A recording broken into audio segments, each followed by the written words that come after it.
Hello అండి. అందరికీ నమస్కారం. Welcome back to our channel. ఈరోజు కిచెన్‌లోని అందరికీ ఎంతగానో ఉపయోగపడిన కొన్ని వంటింటి చిట్కాలని షేర్ చేస్తున్నానండి.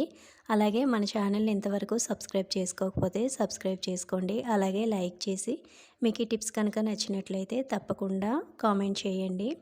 వీడియోలోకి వెళ్ళిపోదామండి. ఫస్ట్ టిప్ చూద్దాము. మనం ఒక్కొక్కసారి ఫంక్షన్స్‌కి వెళ్తుంటామండి. మనకి ఫౌండేషన్ అనేది అందుబాటులో లేకపోవచ్చు. అటువంటప్పుడు న్యాచురల్‌గా మనం యూజ్ చేసే డైలీ క్రీమ్ తోటే ఫౌండేషన్‌ని ప్రిపేర్ చేసుకోవచ్చండి. కొద్దిగా మనం యూజ్ చేసే ఏదైనా క్రీమ్‌ని, ఫేస్ క్రీమ్‌ని కొద్దిగా తీసుకోవాలి. అందులోని చిటికెడండి చిన్న పించ్ అంటారు కదా! అంత పసుపునైతే వేసుకోవాలండి. మనం వంటల్లో ఉపయోగించే పసుపుని. ఈ 2 కూడా మిక్స్ చేస్తే మనకి ఫౌండేషన్ అనేది రెడీ అయిపోతుందండి. కొంతమందికి ఫౌండేషన్స్ అనేవి పడకపోవచ్చు. అటువంటి వాళ్ళు ఇలాగా చాలా న్యాచురల్‌గా కనుక ప్రిపేర్ చేసుకుంటే చాలా బావుంటుందండి. ఇది ఫౌండేషన్ కన్నా మన ఫేస్‌కి చాలా న్యాచురల్ గ్లో అనేది ఇస్తుంది. ఒకసారి తప్పకుండా ట్రై చేసి చూడండి. ఈ టిప్ కనుక నచ్చినట్లయితే తప్పకుండా లైక్ చేయడం మాత్రం మర్చిపోవద్దండి. మీరు లైక్ చేయడం వల్ల ఈ వీడియో అనేది కొంతమందికి షేర్ అవుతుంది. తప్పకుండా లైక్ చేయండి. చూడండి, చేతి మీద అప్లై చేసి చూపించాను. చాలా న్యాచురల్‌గా మంచి గ్లో అనేది వస్తుందండి. నెక్స్ట్ టిప్ చూద్దామండి. ఒక గ్లాస్‌తో వాటర్ తీసుకోవాలండి. గ్లాస్ లేదా కప్ ఏదైనా పర్వాలేదు. అందులోని హాఫ్ టీ స్పూన్ వరకు పసుపు వేసుకోవాలండి. అలాగే ఒక స్పూన్ వరకు సాల్ట్ లేదా రాళ్ళుప్పు వేసుకోవాలి. సాల్ట్ మరియు పసుపు వాటర్‌లో బాగా కలిసే విధంగా మిక్స్ చేసుకోవాలండి.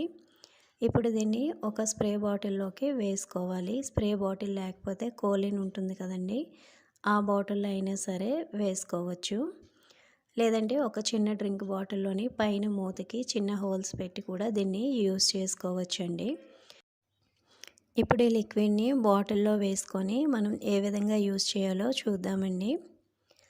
ఇలా వేసేసిన తర్వాత ఒకసారి దీన్ని బాగా షేక్ చేసుకొని నైట్ టైము స్టవ్ అనేది మనం క్లీన్ చేసేసుకుంటామండి. క్లీన్ చేసుకున్న తర్వాత నైటు చిన్న చిన్న పురుగులు, బొద్దింకలు, బల్లులు అనేవి వస్తుంటాయండి. అలాంటప్పుడు మనం ఈ పసుపు మరియు సాల్ట్‌ని యూజ్ చేసి మనం ఈ విధంగా క్లీన్ చేసుకుంటే చిన్న చిన్న పురుగులు, బొద్దింకలు అనేవి రాకుండా ఉంటాయండి. పసుపు అనేది చాలా యాంటీబయాటిక్‌గా యూజ్ అవుతుంది. అలాగే సాల్ట్ వేసి క్లీన్ చేయడం వల్ల చాలా మంచిదండి. మన పెద్దవాళ్ళు చెప్తుంటారు. ఉప్పు అనేది ఎక్కువగా యూజ్ చేయడం వలన ఇంట్లోని క్లీనింగ్‌లో యూజ్ చేయడం వలన మనకి నెగెటివ్ ఎనర్జీ అనేది ఉండదండి. ఈ విధంగా క్లీన్ చేసుకుంటే మనకి 2 విధాలుగా యూజ్ అవుతుంది. నైట్ ఇలాగా స్టవ్ క్లీన్ చేసేసుకున్న తర్వాత ఒకసారి డైలీ ఇలాగా ఈ స్ప్రే యూజ్ చేసి క్లీన్ చేసుకుంటే మనకి బొద్దింకలు, ఈ చిన్న చిన్న ఫ్లైస్ అనేవి రాకుండా ఉంటాయండి. ఒకసారి తప్పకుండా ట్రై చేసి చూడండి. నచ్చితే కనుక లైక్ చేయండి. నెక్స్ట్ టిప్పు చూద్దామండి. మనం స్టవ్ కింద చిన్న స్టాండ్ లాగా ఉంటాయి కదండీ! రబ్బర్ స్టాండ్‌లు.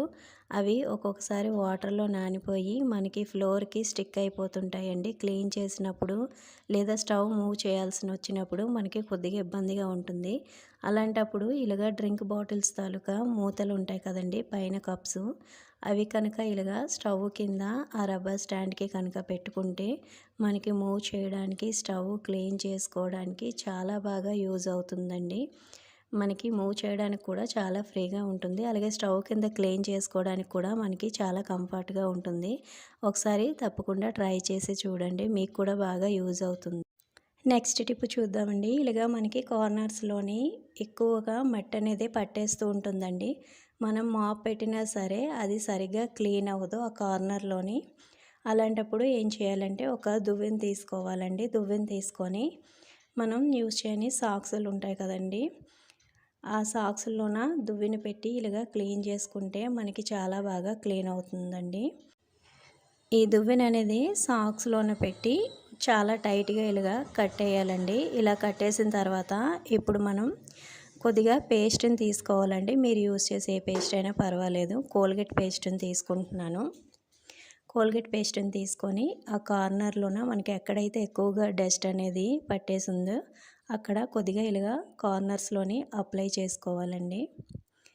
ఈ విధంగా అప్లై చేసుకున్న తర్వాత ఇలా అప్లై చేసిన తర్వాత ఇప్పుడు మనం దీంతోని ఇలాగా దువ్వెనతోటి ఈ కార్నర్లోని కనుక క్లీన్ చేస్తే చాలా నీట్గా క్లీన్ అయిపోతుందండి.